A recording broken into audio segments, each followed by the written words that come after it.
C'est ça que nous essayons d'encadrer. 60% de la population aura moins de 25 ans à l'horizon 2050. Nous n'y serons certainement pas. Le vieil arbre qui plante un arbre, le vieillard, je veux dire, qui plante un arbre, il sait que quand ça va grandir, l'ombre ce sera pour ses fils, ses petits-fils. Il va quand même le planter. En aidant, en faisant en sorte que les jeunes apprennent à planter des arbres. C'est 60% si on les laisse sans les préparer. Imaginez ce que ça deviendra. Deuxième réalité programmatique, ce n'est pas la fin du monde. Je l'ai dit, il y a des épreuves. Ce sont les épreuves de la vie. Mais le monde est à la fin d'une époque. Il faut qu'on en soit conscient. Alors qu'il ne comptait qu'1 milliard de personnes en 1800, il y a 3 siècles, il en comptera 10 fois plus en 2050. Donc les enjeux seront multiples, complexes, parce que ce serait une compétition sans règles si on n'encadrait pas cette jeunesse-là qui aura à vivre malheureusement ce temps difficile. L'autre aspect, c'est une question de caractère. J'ai toujours dit la question de l'anticipation, qui est une question fondamentale et qui peut permettre de corriger les erreurs du passé tout en s'appuyant sur ces enseignements.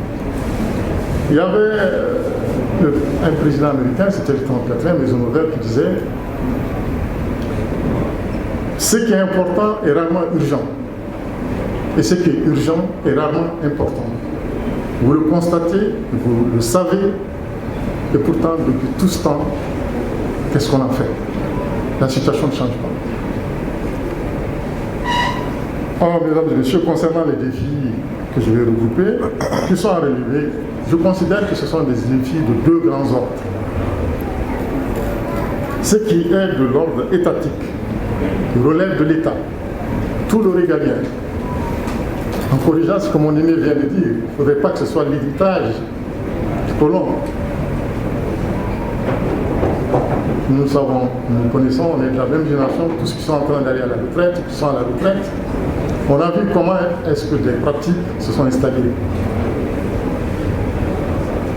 Et si on est en retard, c'est en partie aussi pour cela.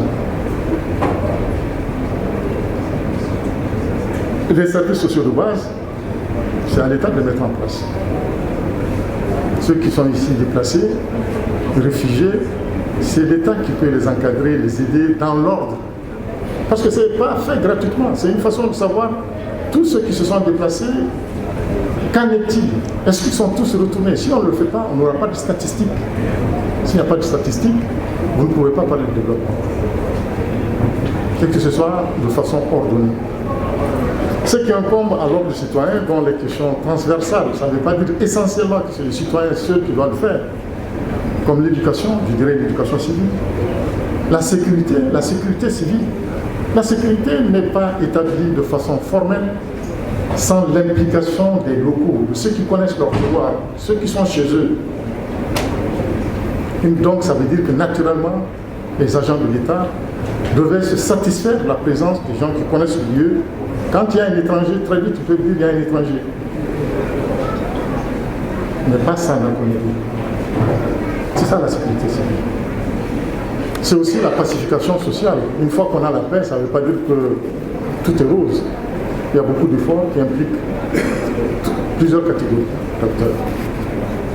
Alors, cohésion comme vivre ensemble suppose la permanence d'un cadre étatique pertinent, à même d'entretenir l'espoir d'une évolution positive, de sorte que le passé et le présent, contrairement à ce que Rembrandt disait, il a raison, de sorte que ce passé et ce présent-là ne soient pas et ne soient jamais un étranger pour les acteurs, pour les actifs, et l'avenir encore moins en raison des réalités programmatiques qui viennent d'évoquer.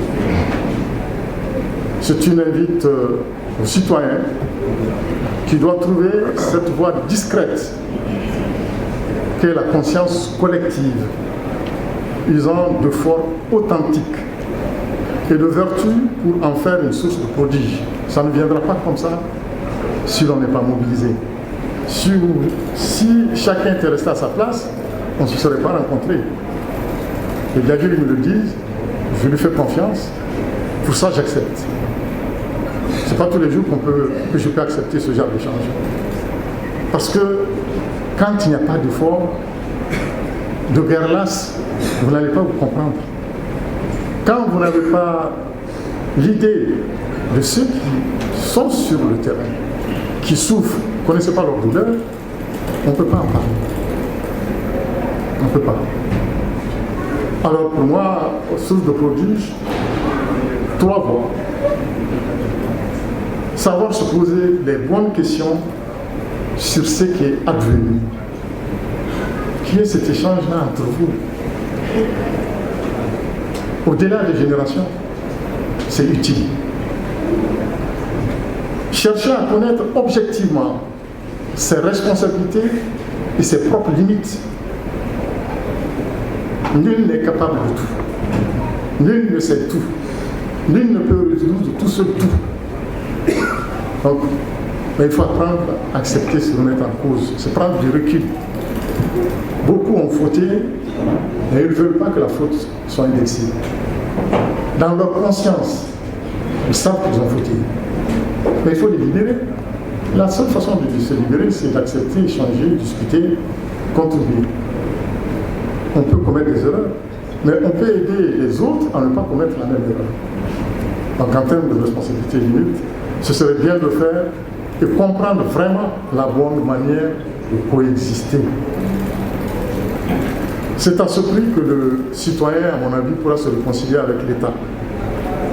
Et que l'État lui-même soit confiant en sa force, en son action, pour l'unité, pour la concorde et le progrès.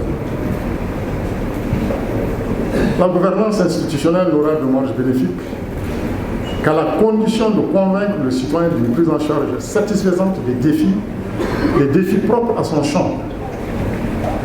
Ce n'est pas ces défis-là que vous allez discuter aujourd'hui.